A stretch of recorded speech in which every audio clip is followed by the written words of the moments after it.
Welcome back into Bills Chat Live. I am Josh McCarty. With me tonight, as always, is Luka. Luka, we are 12 days away from Bills training camp. How are you doing tonight? I'm doing good. We're getting into the meat of July, which also means we're kind of getting on the tail end of what is kind of the dog days of the off season kind of deal. Um, yeah, I'm feeling good. I'm excited. Like training camp's one of those things where it's like I'm not all overly excited for, but you're just excited for it to come because that finally means we're turning the page and we're finally getting to somewhere where football is happening and we're actually going to be able to watch things. So that's awesome. Right now, I'm more focused on though golf tournaments on weekends than anything else, to be quite honest, to pull the curtain back a little bit. Got a couple of this weekend and next weekend. So looking forward to those, but I'm excited to be on this podcast and I'm excited for the little game we got going on today. I'm excited for one of these years. I will remember to close out of the YouTube video before we go live so I don't panic and have to close it out after we go live. But we'll get there eventually. But today is not that day, Luka.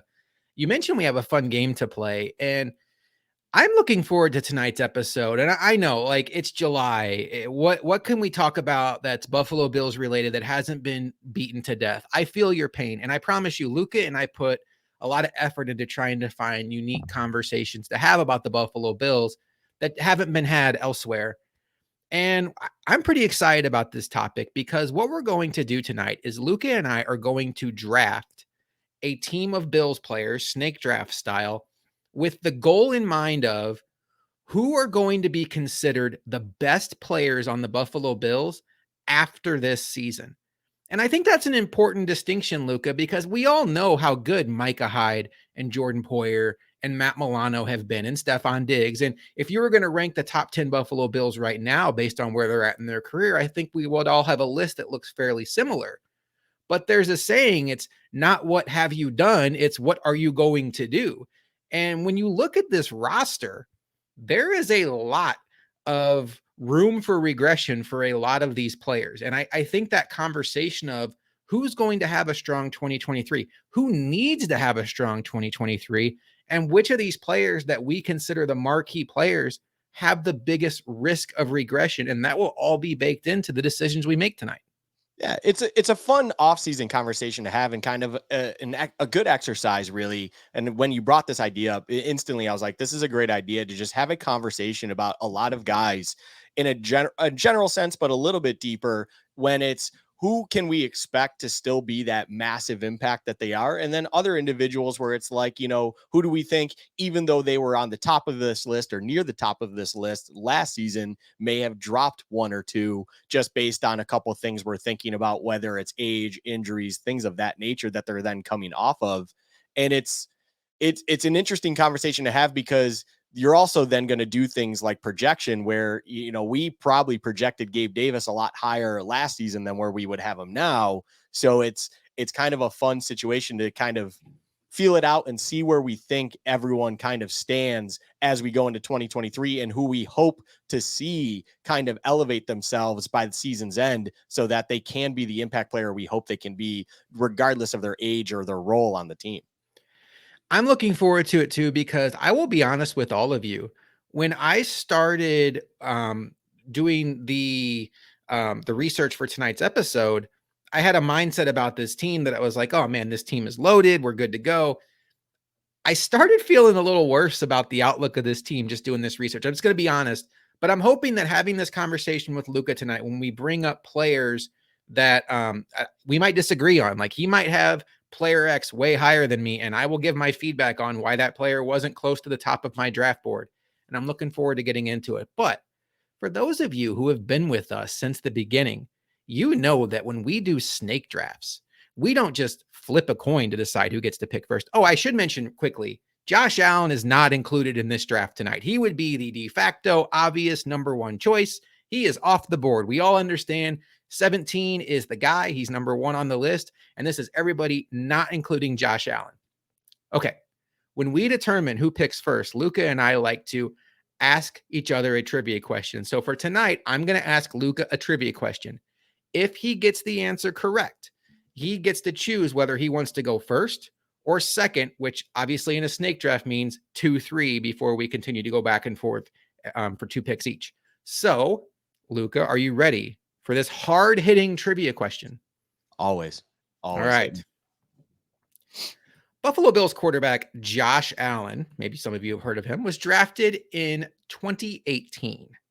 Since 2018, 6 players on the Buffalo Bills have thrown a touchdown pass in a regular season game. Can you name all 6? And Luka, I will give you 1 mistake. So if you get a name wrong, there's your mulligan. Okay, well, I don't want to spend too much time on this. So since 2018, so since Josh Allen's been drafted, total of 6. All right, here. Whoa. Matt Barkley. And I do want to say this. I did not say it doesn't include Josh Allen. I don't want you to forget that one. Right. So Josh Allen, of course. Yeah. Did Nathan Peterman? I don't think he did. I'm not gonna say him. Ooh, geez. Oh my goodness. John Brown, I want to say, got one in there. Good pull. I'm trying not to look at chat too, because I saw one in there, and I've been thinking those guys myself. There's some wrong answers in chat, just so you know. Oh geez. Did Dawson Knox? Dawson Knox, correct? That is a really good guess. Oh, he did a 2-point conversion. It's incorrect because he threw the 2-point conversion in Tennessee, where the image shows him flipping off Josh Allen, which for some reason I just did to the camera, like you all don't know what flipping off means. So there's your mulligan. That's tough. I'm trying to I'll go Singletary. I saw that one over there. Like I'll go him, but I'm not confident in that one. This is where I think I went wrong. Because my head was there and I couldn't think anywhere else. The reason you're thinking Singletary, that is incorrect, is Singletary was the one that caught the touchdown pass from John Brown on Thanksgiving. Yeah. So not to go too much longer, you did mention Nathan Peterman. He did have one. Now, he also threw a touchdown pass to Leonard Floyd. Yeah, of course. But Floyd was on the Bears at the time. Classic Peterman. Who am I forgetting then? So Peterman came in the game in Houston when Josh Allen got hurt the first time his rookie year, and actually brought the Bills back and took the lead before throwing a pick 6 to end the game. Right. Classic. Right. Okay, so we have Allen, Peterman, Barkley, the 3 quarterbacks. John Brown, you already mentioned. Yeah. Isaiah McKenzie. McKenzie did. Against the Arizona Cardinals in the DeAndre Hopkins Hail Murray game. Yep. And then Cole Beasley threw a touchdown pass against the San Diego Chargers in the COVID year. I do not remember that, although they were the LA Chargers, but good. Yeah, you're right. Oh my gosh. they would not have been San Diego at that point. It was LA by then, right? That was a good question though, but I guess you get choice now. Do you want first or second too? Oh, okay. I was not expecting to have the choice here. I normally get these. I'm going to go first because, and I will tell you why. I think that this is a draft that has tiers. And in my opinion, there's one obvious person to pick first.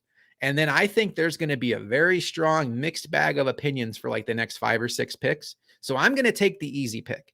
No. And I'm going to go. I want to get my notes up here because I don't want to cheat him here. I'm going to go with Stefon Diggs. Now, look, there is not a clean bill of no risk for regression here. Stefon Diggs is going to be 30 in November, and that can be a bit of an age cliff for wide receivers. We also know, I mean, it seems like it's been pretty minimal, mainly magnified by the media, but there's been a little bit of drama around Stefon Diggs, which could give you concern if you're worried about that kind of thing. I'm not. I don't think Luka is. But 3 seasons in a row of a minimum of 103 catches, and he's had 1,200 yards 3 seasons in a row with 1,400 yards last season. Since coming to the Buffalo Bills in 2020, he's top 5 in the NFL 3 years in a row in targets, and he had a 28.4 target share last season as the number 1 wide receiver for the Buffalo Bills. The overarching point here, Josh Allen is excellent. This passing offense is excellent, and Stefon Diggs is the primary beneficiary of having that excellent quarterback. Now, that's a two-way street. Josh Allen benefits from having Stefon Diggs, but as Josh Allen goes, Stefon Diggs goes. So I think the best player on this team is Josh Allen. The second best player on this team is Stefon Diggs. I think there's a pretty decent-sized gap after that. I feel very comfortable, Luka, that 5 months from now, if we re-rank these Buffalo Bills 1 to 10, Stefon Diggs will be very high on that list. Yeah, I kind of wrote in my notes a real quick description for it. It was like, look, you can argue for everyone else, but essentially this is a Josh Allen list draft. Josh Allen is the guy, of course, and Diggs is his guy. And when you are his guy of the guy, guess what? You're gonna be the guy, and you're probably the next best thing on the roster. And there's a reason for why he is Josh Allen's guy. So it makes sense. It was a good pick. All right, I want to make sure chat's clear on what we're doing. We are drafting Buffalo Bills that are going to be the best Buffalo Bills 4 months from now. So there's a comment in chat about Patrick Mahomes. I wanted to make sure we're clear because DF Forever is one of our better, more loyal listeners. I want to make sure we're all on the same page. We're drafting who are the best Buffalo Bills in January of 2024. So Stephon Diggs is off the board. Luka, you're up for 2 picks. Yeah, I really wanted that first pick. So, as you said, there's definitely a tier drop at this point. And it's interesting because the normal answer I think you would put here has that problem of injury. And so because of that, so my head goes in a couple different places. And I talked about, or I mentioned earlier, how projection kind of comes into this, of course, naturally. And I'm going to be a little bit more ambitious with this. And this is based on projection and what I would hope we will be talking about come 5 months from now, like you're saying. And at the end of the season, this guy has taken that next giant leap forward in his year 3 to really become that guy for us. And that's Gregory Rousseau. Like, Gregory Rousseau to me has such an important season in front of him, both because he is in year 3. This is a year that you'd really hope and expect him to make a massive leap forward, especially in that pass rush kind of fill, because like he has the run defense behind him and everything like that, but that pass rush has kind of been still okay, but he's needed Von Miller to be on the opposite of him to be really an impact on his side just to help him out. And now he has this absolute opportunity in front of him where Von is going to be most likely missing the first 4+ games of the season, just still getting back to 100% from that ACL knee injury in general. So I really expect him to be able to take that next step forward. All indications from him seem to indicate that he is motivated to make that next big leap and become a dominant edge defender overall.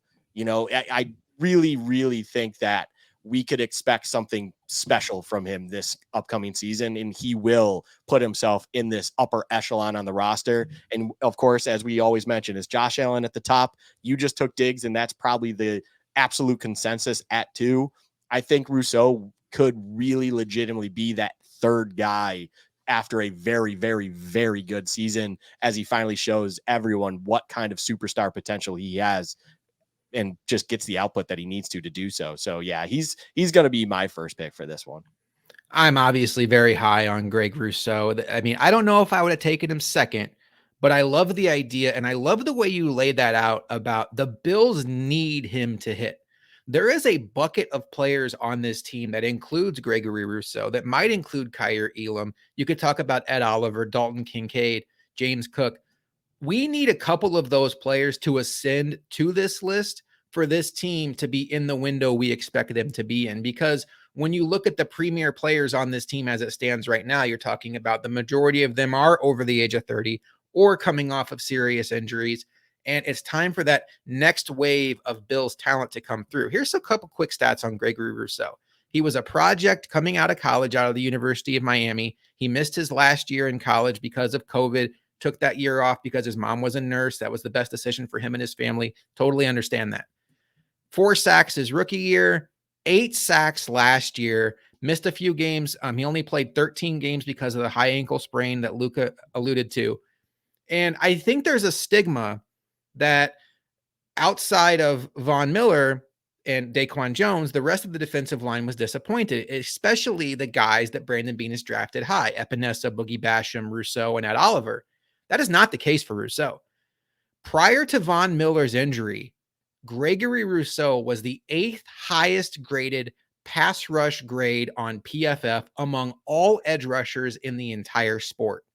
And he fell off after the Von injury. He fell to 20. There are 64 edge rushers every week that start in the NFL. And so Gregory Rousseau, without Von Miller, playing on a high ankle sprain that wasn't fully healed, was still 20th in the sport. He would have gotten double-digit sacks had he not missed those games. And I am with Luka. I think he has a chance to be an absolute star in this league. I love that pick. I love where your head's at too, as far as projecting forward. So Gregory Rousseau is off the board. Who's your second pick? So the next pick and my second pick in this is quite simply one that I know you probably want to have a discussion with. So I'm not going to take too long on this one, but it's just too good. I could easily have taken him with that one spot. I just like the projection of Rousseau and really that step forward in his young career to go there.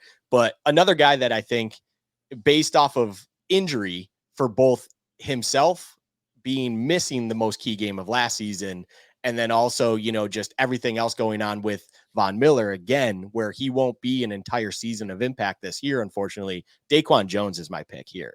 Daquan Jones is one of those guys, though. Yes, he's going to be, I believe, 32 before season's end, but there's nothing to me that indicates that someone will naturally regress a lot at that age at his position, especially with how high of a level of talent they are and how high of a level of output they have put in the previous season before they were hurt. So overall, Daquan showed how important he was, both when he was on the field, but then also, of course, when he was vacant for that Cincinnati game. And we just saw the impact that he made on this defense, or what is missing when he is missing. So it's easy for me, to be honest, when it comes to the second pick and take Daquan Jones. But I know he's an individual that's a little bit closer to your heart than mine. So I'll let you talk a little bit more on that one. Well, I mean, we both have history with this guy. Just for everybody that knows, when the Bills signed Daquan Jones, he was not a player that was a marquee player. And Luka came on this podcast and said, let me tell you something. That is not a nothing signing. That is everything that we wanted Star Lotulelei to be for the Bills. And he could unlock a lot on this defense.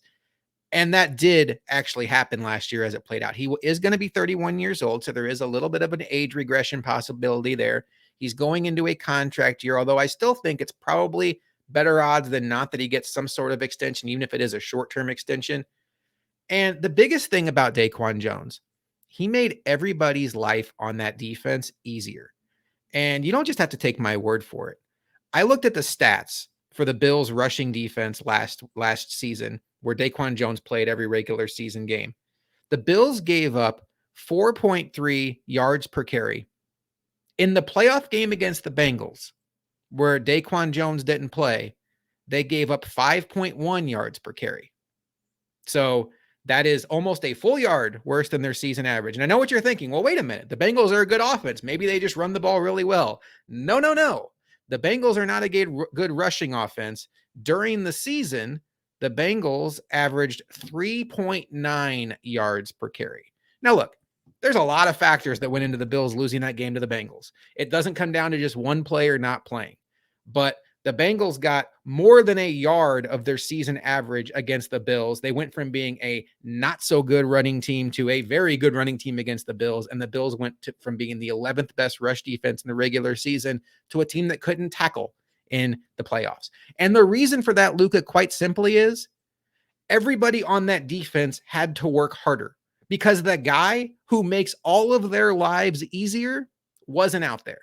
And Jordan Phillips, God bless him, playing with one shoulder, wasn't ready to cut it as the nose tackle in that game. Tim Settle did not live up to the hype of being that backup nose tackle we were hoping for. Hopefully, Poona Ford can be that guy this year so the Bills can withstand a Daquan Jones injury if it happens.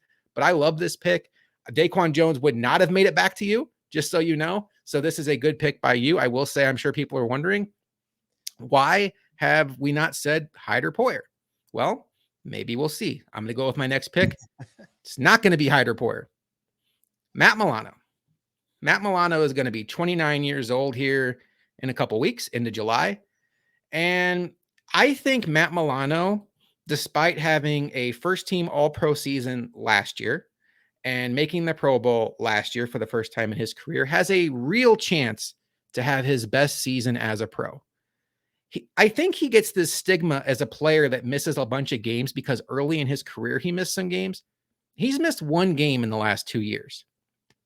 I also think that, very much like Hyden Poyer, the Milano-Edmonds combination kind of took away from each other. We knew the linebacker core was great, but we were never quite sure who we should give credit to. Like, is it because Edmonds is such a unicorn in coverage and he's so long and he can affect passing lanes? Or is it because Milano is such a good athlete and he has such good instincts in the running game and the passing game? Like who gets the credit? There's no question who's going to get the credit this year, whether it's Dotson or Bernard or the Bills go with somebody we're not even expecting. What if it's Balin Spector out there? It's going to be the Matt Milano show at linebacker. And I think he's going to be an every down linebacker on this team. And I think there's a real chance he's the only every down linebacker on this team, unless someone like Dorian Williams comes in and just really shines as a rookie. The last thing I'll say about Matt Milano, Luka, is in the times he's had the opportunity to rush the passer and affect the quarterback, he's been very good at that. Now, he only rushed the passer on 8% of the snaps last year per PFF, but he had the 5th highest rated pass rush grade among outside linebackers in the entire sport. Let's fast forward to this year. Sean McDermott is taking over defensive play calling. What do we keep hearing? Sean McDermott's going to be more aggressive. In my mind, that could very well mean more blitzing, more aggression on third downs, not sitting back and just playing the zone that we've seen the Bills play. And I think that could very well impact several players in this defense, maybe most specifically Matt Milano.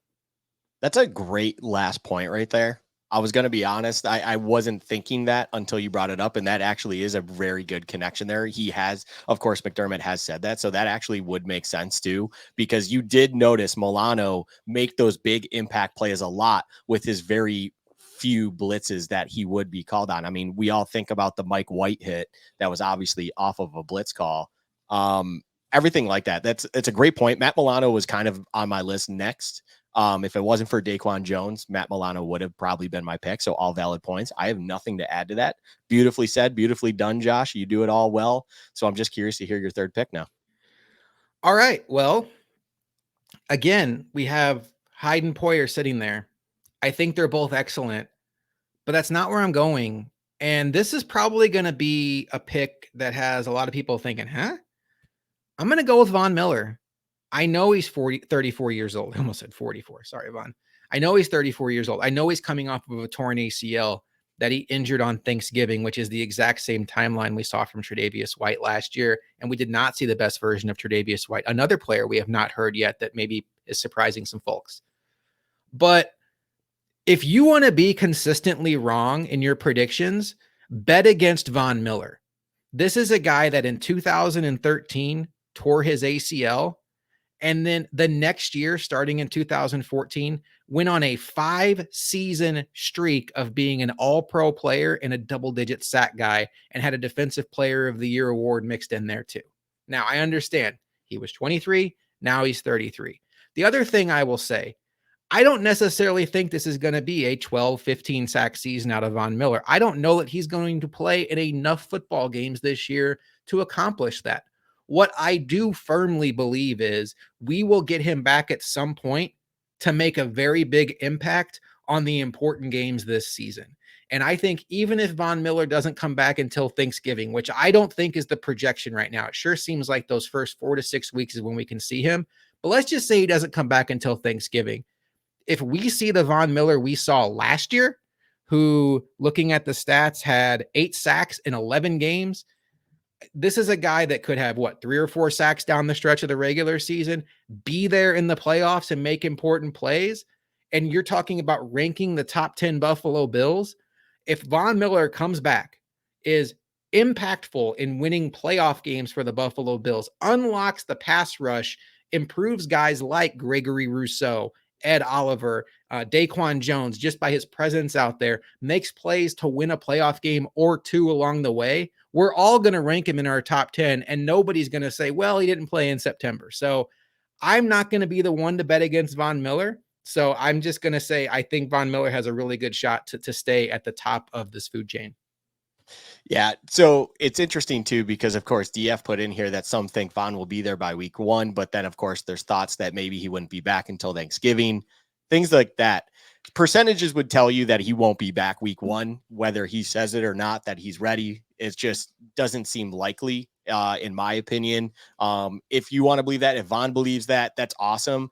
More the better. But I do believe no matter when he comes back, kind of the message you gave, which I believe in very, very clearly, is he is probably not going to be playing as much as much as he did last season. Like, I think they're going to definitely throttle him back a little bit. Just be very careful with that, because you need to make sure that you do get him warmed up and make sure he's healthy, or as healthy as possible, come the playoffs and the actual big impact games where he wasn't there, unfortunately, last season due to said injury. So if you can get half a season of Von Miller in the regular season and make sure he's healthy come season's end, I do believe I'm with you 100%. I would say, as long as the knee is okay and everything like that, even though he is 34, 34 years old, it's like he can still be that guy. He's a freak athlete. You don't bet against future first ballot Hall of Famers until they show you on the field that they finally just don't have it.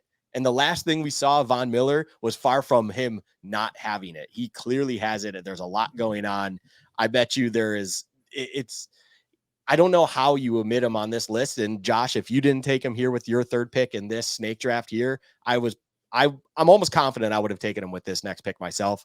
Very good pick, stuff like that. You don't need to play the whole season to still be a very important player for this team and everything like that. And Von Miller needs to be that guy down the stretch for us. So unfortunately, due to health, he might not be able to be available until then. But as long as he is healthy by that point, that's all we need out of him. So it's a great pick. It's a great spot to get him at this point, honestly. And everything you said is spot on.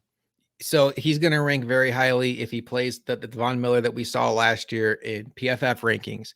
He'll rank very highly on the Seth Walder next gen stats rankings. He'll rank very highly in Madden ratings. Speaking of Madden, Luka, oh my God, these transitions. Now, I shouldn't compliment myself mid transition because it kind of takes away from the transition. But here we are. Go me, everybody. Luka and I announced last week that we are giving away 4 copies of Madden 24. And the way to get yourself entered in this contest is follow us on Twitter at Bill's Chat Pod, and you will see a pinned tweet at the top of our account that says all the rules of how to enter this contest. It's very simple stuff. It's liking, it's tagging a friend. I'm not going to sit here and read this to you. It's very easy to enter. I will tell you, Luka is very kind. He's generous. He gave you a way to get a bonus entry in the contest just by clicking one very simple button. And, we said this last week. We'll continue to say it until the contest is over. Madden is a game that is near and dear to our hearts. The fact that Josh Allen is on the cover is absolutely fantastic. Luka and I, at one point in our lives, were both very big Madden heads. We love this game for what it's been able to do as far as like friendships. It's been able to keep us connected to certain friends in our lives because of having that excuse to play Madden with each other. So we are excited to bring this contest to you. And Luka, I'm excited now to find out who you are taking with your third pick. Just to recap, you have taken Gregory Rousseau and Daquan Jones. I have taken Stephon Diggs, Matt Milano, and Von Miller. Yeah. So this is where I think another one of those teardrops happen. I think Von Miller being that bottom of the second tier that we've had in this draft is a perfect spot for him to be, because he is still that guy, but he's coming off of a major injury. He's got questions with him being the age and that injury, but he still deserves to be there until proven otherwise. And this is where my list, honestly, I'm looking at it right now, and I have the individual written next that I think I could go with here, but I'm going to go off script. I'm going to go a couple of names down there, and I'm going to just kind of take another shot. I like doing this whole projection first and then take the safer guy, in my opinion. So I'm going off projection again. And there's another individual that I expect to take a massive step forward. And it doesn't mean he's going to become an absolute, every down player and stuff like that. But I expect the production to go a lot higher and us to see a lot more out of him compared to last season. And that was because last season he was a rookie, Josh. So James Cook is my pick. James Cook is a guy who I think absolutely deserves to start this tier on the simple premise of he's finally being given the opportunity where a nice steady Eddie in the backfield in front of him being Devin Singletary is no longer there. They have brought in Damian Harris to be his kind of complement, but I really do believe that this entire coaching staff, Dorsey at offensive coordinator, he wants to utilize this absolute bottle rocket in the backfield known as James Cook. He wants to see what he can do with him. He's not going to be a workhorse. You can't be a workhorse in a Josh Allen-led offense. but he can be an absolute beast out of that backfield as a complement to Josh Allen and being the 1A option now. He's got tons of speed. We've seen all the potential, and I expect hopefully that step forward to be an absolute beast in that backfield for us and be the weapon that we really do need out of that next to Josh Allen. So I'm going projection here. I'm going with everything I hope and expect out of it with James Cook. So like I said, a little off script, off my list a little bit here, but I think James Cook deserves to be this third pick for me in this draft. Well, I love James Cook. I was elated when the Bills drafted him, and I will tell you he would not have made my top 5. So, I will tell you why. I don't know that the path is there for him to have the statistical impact it will take for us to put him on that list. And I think there's a chance that James Cook is an excellent player. I think there's a chance he's an explosive player.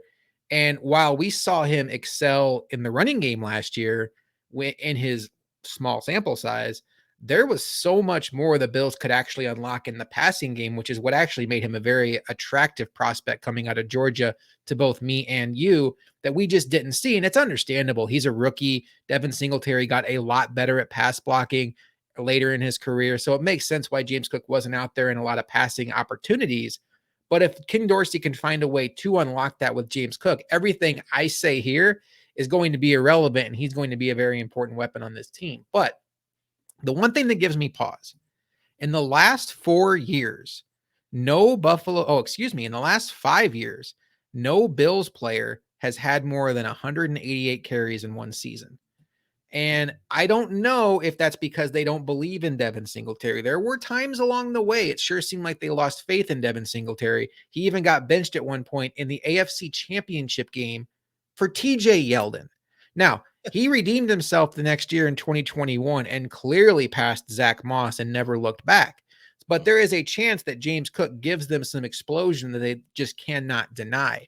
But until the Bills show that they're willing to give a steady diet of carries to a running back in this Josh Allen offense, I'm in a believe it when I see it mode. So I don't think the volume will be there from a running aspect for James Cook to thrive. I do think Damian Harris or even Latavius Murray could eat away at that. And I think that's a good thing because I think both of those players have some juice.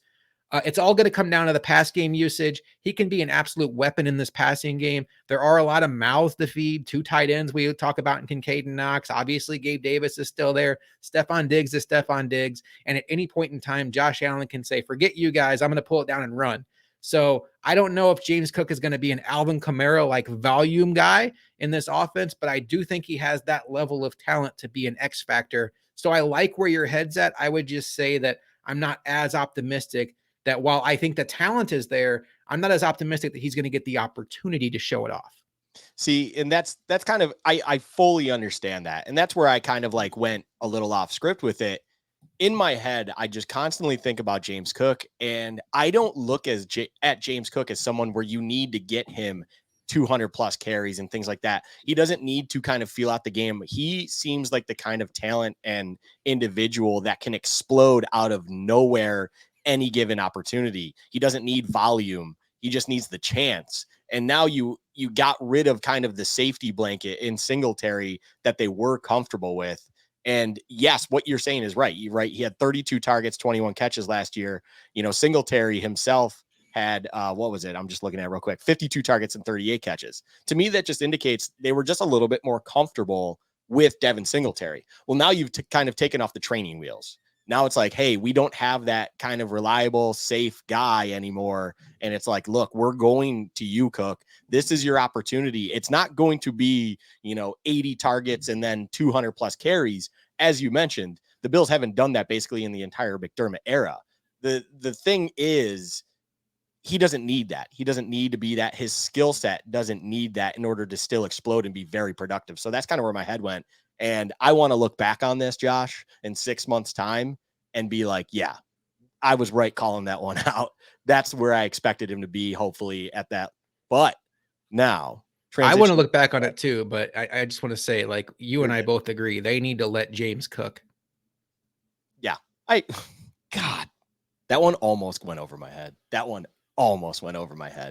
Brutal. Okay, I will transition myself to my next pick. now that we are in the 4th round of this draft, I'm going to go back to my list. And this actually might be a surprising pick to some, to you, and a lot of others, because there are individuals still there that I think could potentially deserve this spot. But I'm just going to drop the name immediately. Leonard Floyd to me is an individual that I absolutely want to take in this spot. And it's weird to look at when all healthy, your third defensive end, your third edge defender is going to be one of the most important players on this team. But I think the opportunity that he has to show us is that he can be a massively impactful player at that 3DE, that 3 edge position, because we have had absolutely no production out of that position prior to this season. He has an incredible opportunity to show us how valuable and how good he is, being that guy that we just can't get anything out of in that role from AJ Epinesa, Boogie Basham, Shaq Lawson. The names go on and on. It's like we need someone else to be that guy in that position. And Leonard Floyd himself is coming off seasons of 10.5 sacks, 9.5 sacks, 9 sacks, and has been a very productive player for the Rams his past 3 seasons. And I just think he's the kind of guy that could make a massive impact for this team, both early on when he is probably going to be leaned on more, of course, because of Von Miller being out, but then afterwards as that third edge option with Greg Rousseau and Von hopefully back in that rotation. No longer are we dreading the snaps that will unfortunately go to that guy being AJ Epinesa or Boogie Basham. Maybe there is this guy that we can let in there and you will see absolutely no drop off, or a little drop off, not a lot, at that spot. So Leonard Floyd is going to be my pick here in that 4 spot. Wow. I will tell you, just let you all kind of peek behind the curtain of how I think. There are times when I'm out going for a walk, or I'm just kind of spacing out, thinking about random things, and I remind myself that the Bills signed Leonard Floyd, and it immediately improves my mood by about 10%. I am so thrilled the Bills went out and got Leonard Floyd. I think there is so much potential for him to add to this defense, not just as a guy to give a longer runway for Von Miller to ramp up for the season to start, but to add to that rotation, like Luka just mentioned, add to Gregory Rousseau, add to Von Miller, and to be an impact player, a guy who's been a champion in the sport, a guy who pushes double-digit sacks each of the last 3 years.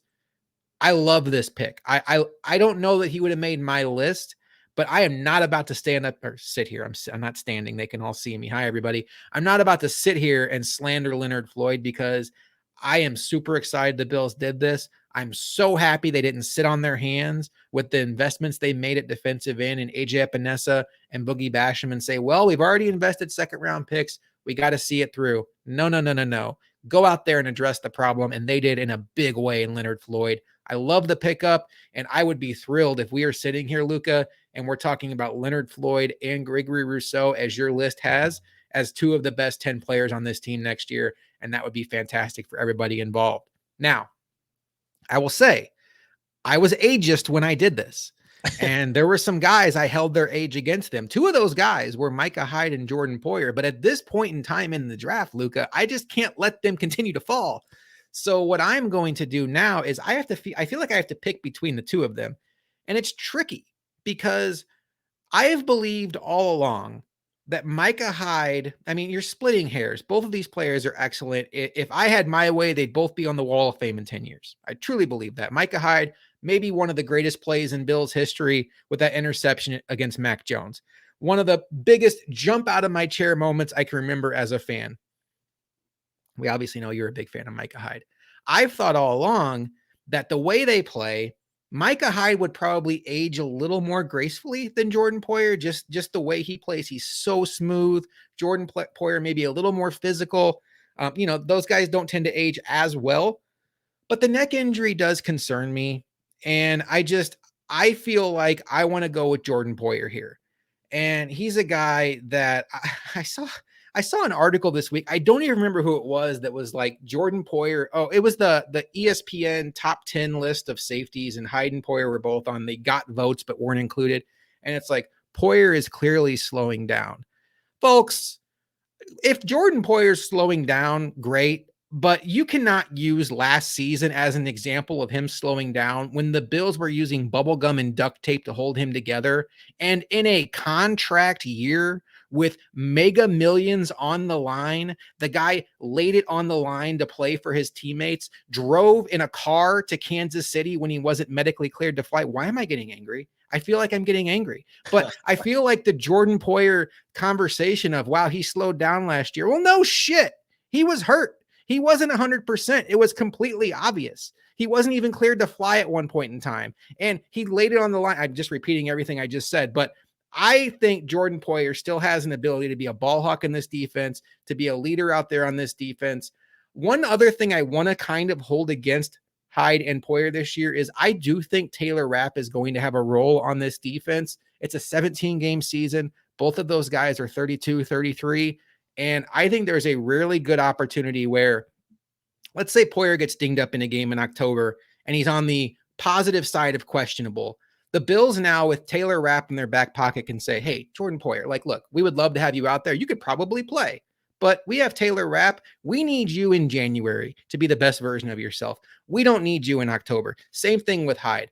I think you could see a situation similar to the NBA with a little bit of load management with guys like Taylor Rapp. If DeMar Hamlin takes another step off of last year, they are really deep at safety. I believe Cam Lewis, despite the really bad play against Justin Jefferson, showed some good signs at safety last year. So I think they're deep enough to manage those reps, manage those snaps. And unfortunately, that'll work against both of those guys. But here in the fourth pick, All-Pro Poe is going to be my pick.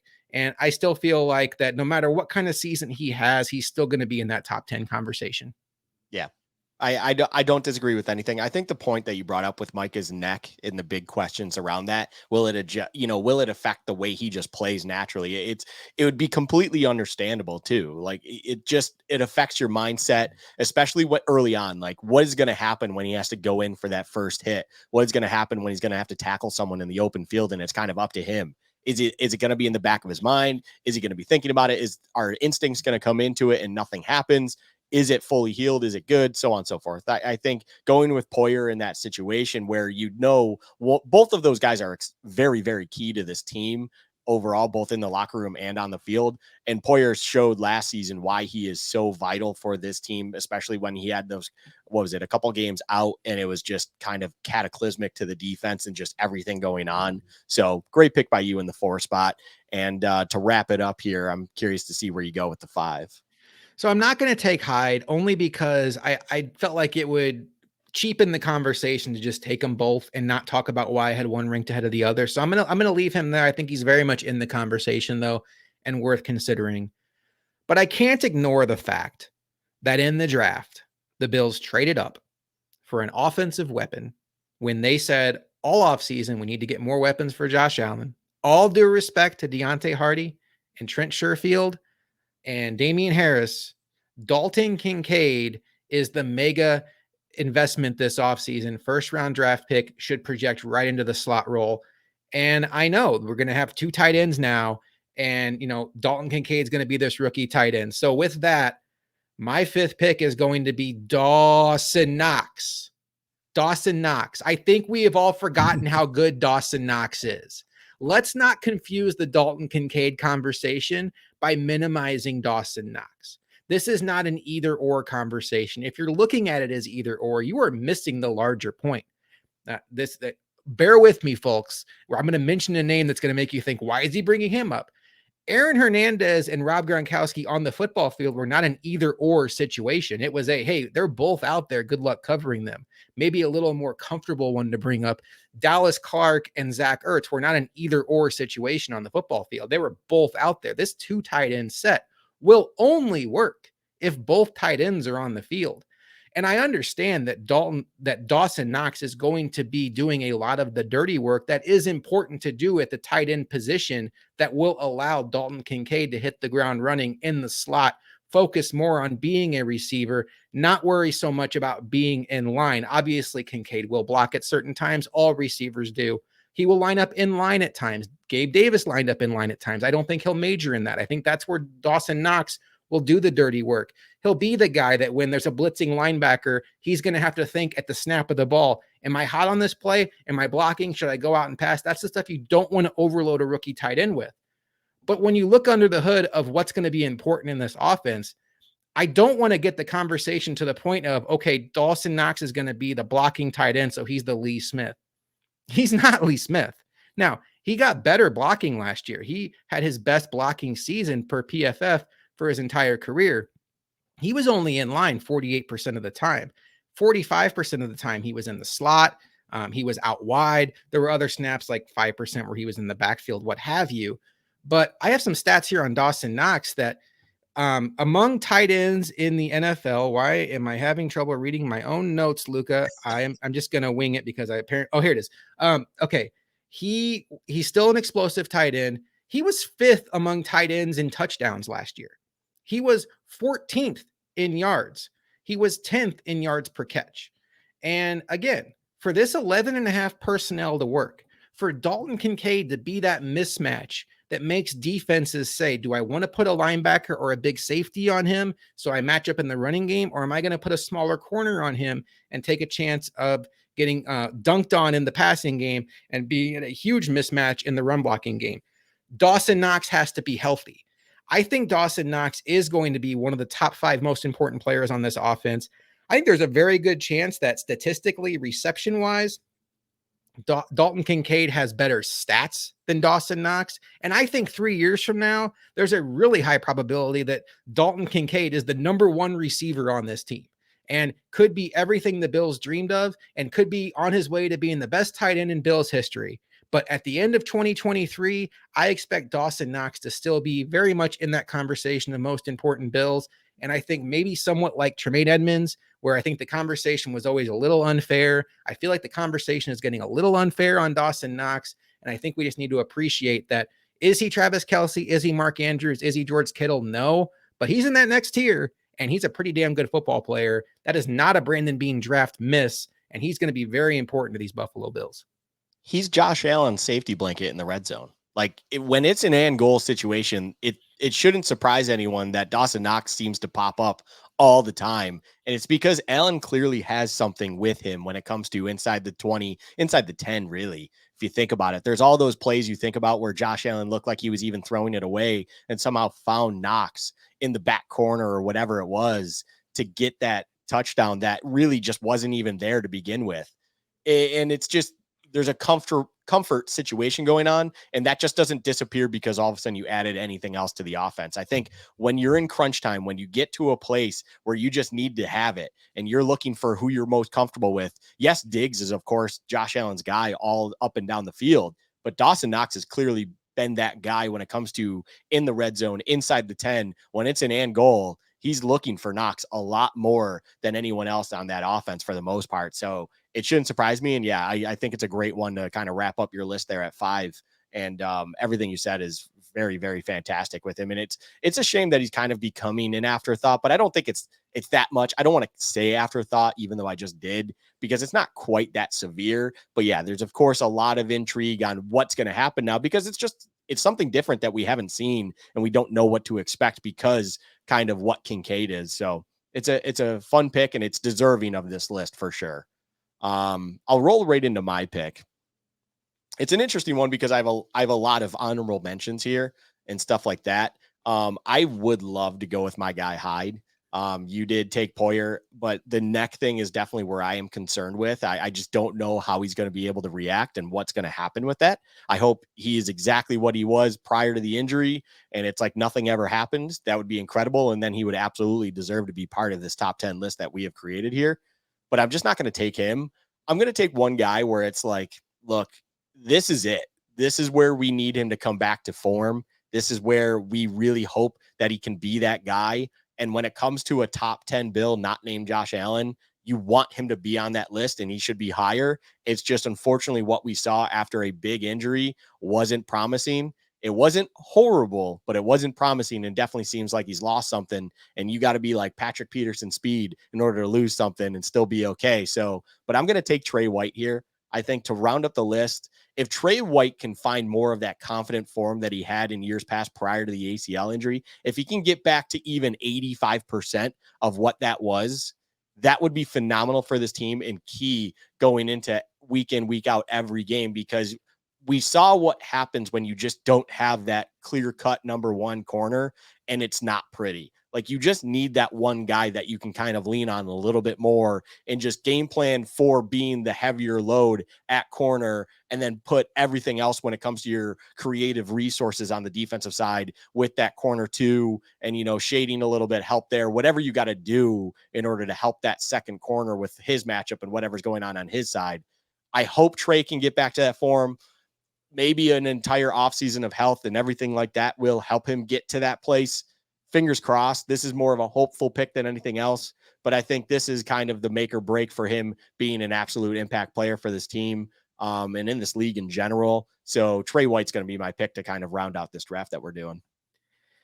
When you look back on Trey White's career, I don't even know if we as Bills fans have appreciated how good of a player he's been. He's been an All-Pro 3 times. That's amazing. 2-time Pro Bowler. He was top 5 in Defensive Player of the Year voting in 2019. He has just been an absolute home run of a first-round pick that the Bills took in 2017, Sean McDermott's first pick. I think this is an appropriate spot for him, though. I share your concerns. Not only the concerns of ramping up off of the ACL, but he's going to be 29 by season's end, and that's a difficult age cliff for corners who aren't coming off of ACL injuries. Now, the Bills, they do play a little bit more zone heavy, although I think sometimes that gets a little overblown. They do some things to protect their cornerbacks. Micah Hyde and Jordan Poyer can be a cornerback's best friend. A pass rush can be a cornerback's best friends. There are some things baked into this defense that can help a cornerback age gracefully, not the least of which is the fact that Sean McDermott's had no issue in his career saying, hey, cornerback, you're slowing down a little bit for the outside, but what do you think about playing safety? Because almost all of every defensive back they have on their roster has a history of playing cornerback at one time or another. So I do think there's ways for Tre'Davious White to prolong his career, even if he does slow down, but I do share your concerns. I sure would love to see him regain that old Trey White form, because what a weapon he would be on this defense when you think about the high-end potential of what this pass rush could be if you throw in a lockdown cornerback. But I'd be lying if I didn't say I had concerns. All right, you mentioned honorable mentions. You did a good job talking about Micah Hyde. Who else did we leave off, Luka? I'm going to throw 2 names at you real quick because I kind of put them on the same level. Deion Dawkins and Mitch Morse. And here's my issue with them. I think that they're both good. I think they're both very important. They're the 2 best offensive linemen, and they've been consistently there for Josh Allen. Mitch Morse has been there since 2019, Deion Dawkins since 2017. So he's been there in the entire time, Josh Allen's career. And I think they're both good. They're not great. They're good. They're fine. My issue with a top 10 list that includes Deion Dawkins and Mitch Morse is I feel like I know what both of those players are. I don't necessarily think there is a chance that we're going to look at either one of these players at the end of this year and think, oh, now Mitch Morse is an elite center in this league. Oh, now Deion Dawkins is an elite left tackle in this league. I could be wrong, but I think realistically, we probably know who they are. They're definitely good. They're both incredibly valuable to this team. I would hate to see what happens to this team if either one of them leave. But my overall concern goes back to what you said initially to start this entire conversation. We need guys to step up into this top 10 list that aren't on the list right now. If 6 months from now, we're making a top 10 list of Buffalo Bills, and it includes Mitch Morse or Deion Dawkins, to me, that's more of a referendum on guys like Gregory Rousseau, Dalton Kincaid, Ed Oliver, Kyer Elam, James Cook, guys that we expected to step up. There's going to be a lot of those guys that didn't if Mitch Morse and Deion Dawkins are in that top 10. I don't want them in the top 10. I want them to be as good as they've been, but outside of the top 10, fringe top 10. And that's why I was uncomfortable putting them in this list, because I think it would be a downer of a season if at the end of the day they're in the top 10.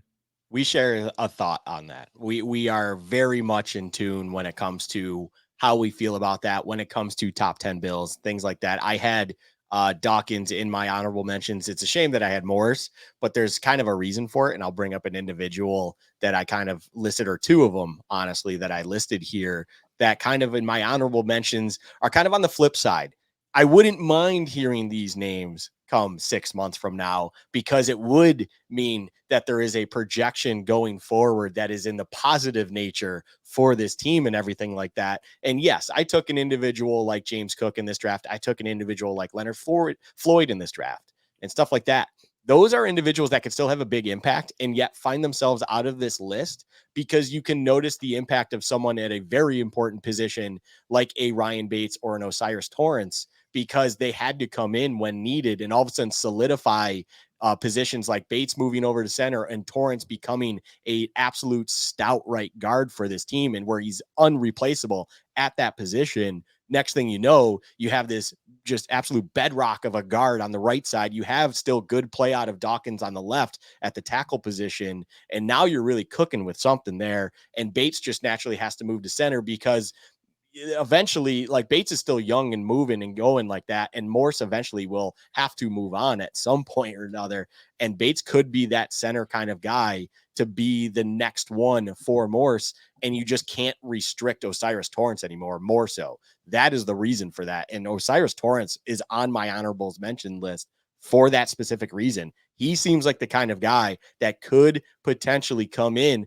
Maybe he doesn't start initially. It doesn't seem like that's the projection to start, but I would be shocked, or I should say it this way. I wouldn't be shocked if on day one he earned his spot at that right guard position, and a lot of things change because of that. And next thing you know, he becomes an absolute staple on the right side at that guard position because of just how good and reliable he can be potentially at that spot. And next thing you know, we're talking about Osiris Torrance in that last draft spot of this top 10, not named Josh Allen draft. I'm with you. I mean, my gosh, we would both be so elated if Osiris Torrance was in this top 10 conversation. You could say it for all three of the Bills rookies, and maybe we can have a Kincaid conversation in a second. But if Dorian Williams takes hold of that linebacker job and just hits the ground running, that would be amazing. But I do think Torrance is the guy with not only and maybe even of all the rookies, including Kincaid, the clearest path to a full-time role initially, and the biggest opportunity to shine above his competition. Because as much as I think there is a path for Kincaid to be the full-time slot, I kind of will believe it when I see it in his rookie year, because they do have a lot of mouths to feed in that role. I know they like Khalil Shakir. They paid decent money for Deontay Hardy. They apparently like Trent Sherfield. So we'll see. I would love for Kincaid to be a 60 to 70% snap share guy, but I'm not sure I believe that's going to happen. Torrance is a guy that once he gets in the lineup, 100% snap share, nature of the offensive line. So I'm with you. Let's have an Ed Oliver conversation, Luka, because quite honestly, neither you nor I are as high on Ed Oliver as some other folks. The Bills did extend him $68 million over 5 years. I should have that in front of me. That's really bad for him. But it was like basically 2/3 of what Quentin Williams signed for with the Jets yesterday. But when you look under the hood of that deal, it really is a 2-year deal where neither of Ed Oliver's two cap hits are going to be $10 million. And at that point, the Bills can escape if he hasn't taken a step. I will maintain that Ed Oliver is somewhere in the range of average to slightly above average. He has had flashes. Jordan Phillips has had flashes. I feel like we just get a little bit more excited about the Ed Oliver flashes. But some of the stats that are just concerning to me, and it's just PFF, but we all talk about how this defensive line tailed off when Von Miller went out. Ed Oliver was the 54th ranked interior pass rusher on pass rush grades of PFF while Von Miller was healthy, which is weeks 1 through Thanksgiving. He had 2.5 sacks last year. We saw the flashes. He took over the Thanksgiving game against a beaten up Lions offensive line. In a lot of ways, Ed Oliver won that game for the Bills, but you just don't see enough. He was absolutely invisible in the playoff game against the Bengals, who were throwing practice squad guys out there on the offensive line.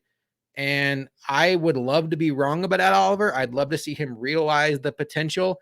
I don't necessarily at this stage need him to be a Jeffrey Simmons, a Dexter Lawrence, a Quinnen Williams, Christian Wilkins. He doesn't have to be as good as those guys. We can take the L on that he's not as good as those guys to this point, but I'd love to see him just be a plus starter, which I don't think he is at this point in time. And he just really didn't get a whole lot of consideration for me. But again, I would love to be wrong because that would be huge for this defense. I never like to be wrong, Josh. Just first and foremost, want to throw that one out there real quick. But yeah, I didn't even have him on my honorables mentioned list. And it's just more from the disappointment of where we're at now with his career arc. It's look, he's been okay. He's been all right. And that's not good enough, unfortunately, for someone like Ed Oliver with where he came in. Everything you said is spot on. I mean, he's become Mr. Thanksgiving when it comes to his Bills performances, because I think it's about 50% of his production comes on Thanksgiving games. Um, that's not good. I don't want it to only happen on Thanksgiving. You can be great on that day. Go sign for the Lions, so at least you can do it once a year. Um, what I will say about Ed Oliver is, yes, I wouldn't mind kind of regretting, not putting him in my honorable mentions, not considering him for the top 10 list, because he became a late bloomer when he turns 26 this year and finally kind of figures out the NFL. I just don't see it at this point, unfortunately. I think the contract that they gave him, which by the way is 4 years extended, so that doesn't kick in until next season. It just reworked the money, of course, of this season as well when it comes to the cap and everything like that. They do have to pay him a cap hit of 20 million that year before they get to the buyout. So that will be a very expensive year before they can get out of it if he doesn't progress any much more forward. Which I can only see the headlines now, honestly. But what I will say is, yes, I never root against a player, and I want him to succeed. It's just hard to project it at this point or expect anything better out of him, because you have seen so much of the same for the past few seasons. And now he's getting into the kind of the peak of his career where he should have already gotten to the heights of what he could have been, and it's just not there. So why would I all of a sudden think that he'll figure it out and it'll all just click in his head here as he turns 26 this season? There's just no reason to do so. It's unfortunate and everything like that. He can be okay. If everyone stays healthy, he's a great rotational piece. I'll call him that. But unfortunately, that's not good enough to be a top 10 kind of guy for this kind of exercise we just did here tonight. Two more players I want to mention. Taron Johnson, I kind of just want to throw him in the same bucket as Deion Dawkins and Mitch Morse, where I feel like we know who he is. We're incredibly happy with who he is.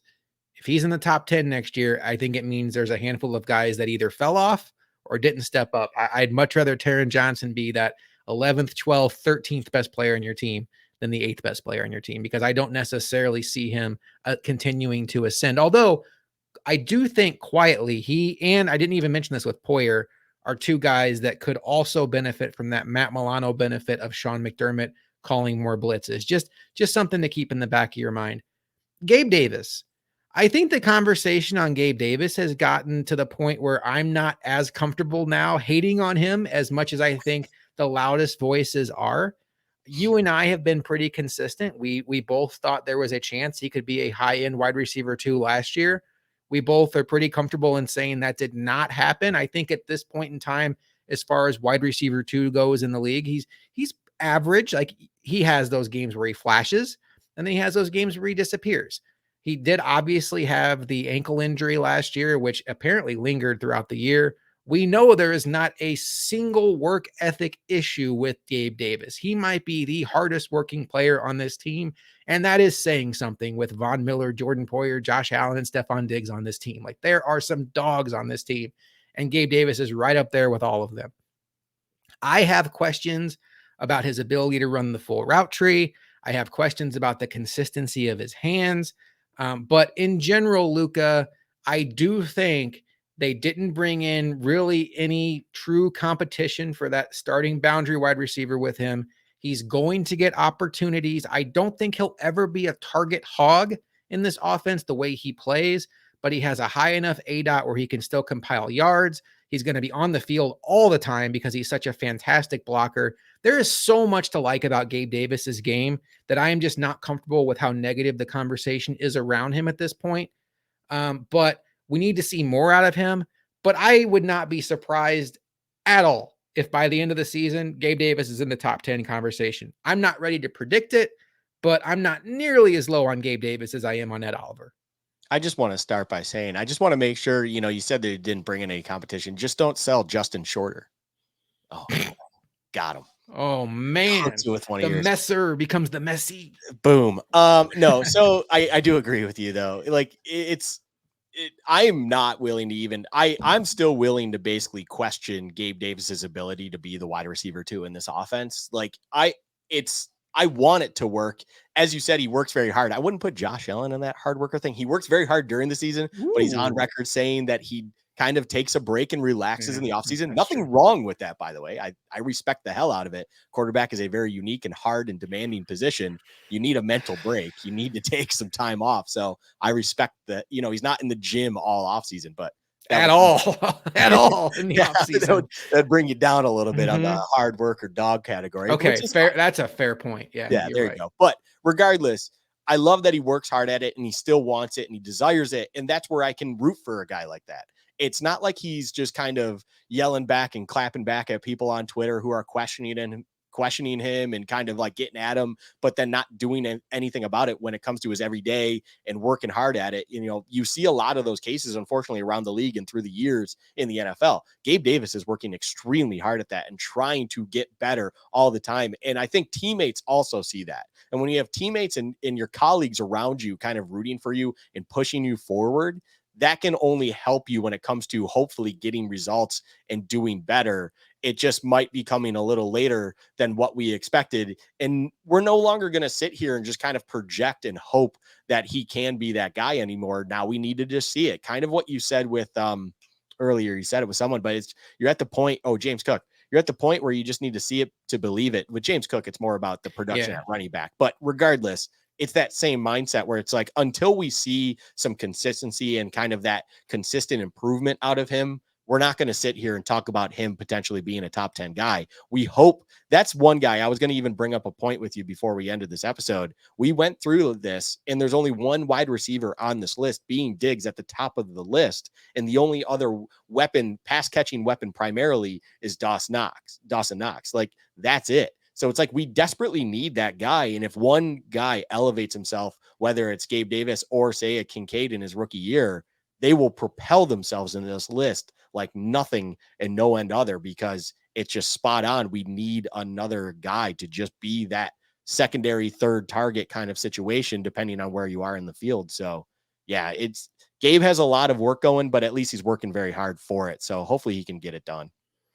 This offense is begging for somebody to step into that second weapon role behind Diggs. We know Diggs is excellent, but there is plenty of volume to go around if somebody wants to take advantage. Gabe Davis is in that conversation. Dalton Kincaid is in that conversation. I would like to hope that there is a path for James Cook to eat into some of that and really improve his value. But yeah, I think this was an interesting exercise, Luka, because there was a part of me that got a little depressed when I was doing this, quite honestly, because I was like, man, all the guys I like, Hyde, Poyer, Von Miller, Trey White, there's just reasons to be concerned, whether it's age or injury or both. And, Stephon Diggs is 30, and there's something psychological about seeing that 30 on a skill position player who relies on speed and quickness. Although I do think Diggs is the kind of player who will age pretty gracefully in this league. But yeah, this was fun. Luka and I are going to be back with next week as we get even closer to training camp. And what you can look forward to from us in the upcoming weeks is not only will we preview what Bills training camp is going to look like, we spent a lot of time on the Buffalo Bills roster tonight, but keep in mind, every week the Bills are playing against another opponent, and Luka and I are very excited about this Rivals Watch series we will start digging into on our audio podcast on Built-in Buffalo Podcast Network. We will break down what's going on with the teams that are coming up on the Bills schedule. Did they have a productive offseason? How's their roster looking? How big of a threat are they to the Bills? Not only in that one game sample size when they play the Bills, but overall in the state of the conference. How are the teams like the Jaguars and the Chargers and the Bengals shaping up against the Bills? And Luka, I know we love talking Buffalo Bills football, but anytime we get a chance to go behind enemy lines and really look under the hood of other teams, I know you and I are both really passionate about that.